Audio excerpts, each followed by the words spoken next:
San Francisco Giants wide receiver Buster Posey will miss the All-Star game due to a persistent problem in the right hip that needs an injection to calm the inflammation. The hip has bothered him so much in hitting as in catching all season, so Posey is hoping that free time will allow him to heal. Major League Baseball said that St. Louis Cardinals receiver Yadier Molina would replace Posey on the National League list. "It is an honor to be selected for the All-Star game.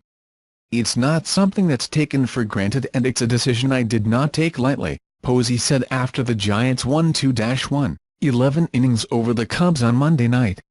"Making that decision with the training staff and the medical staff, I felt that would be the best thing for me and I hope it is the best for the team as well." Manager Bruce Bochy made the announcement Monday before the start of a 3-game series with the Chicago Cubs. The Giants had been discussing the possibility of Posey staying out of the All-Star game for about a month, Bochy said.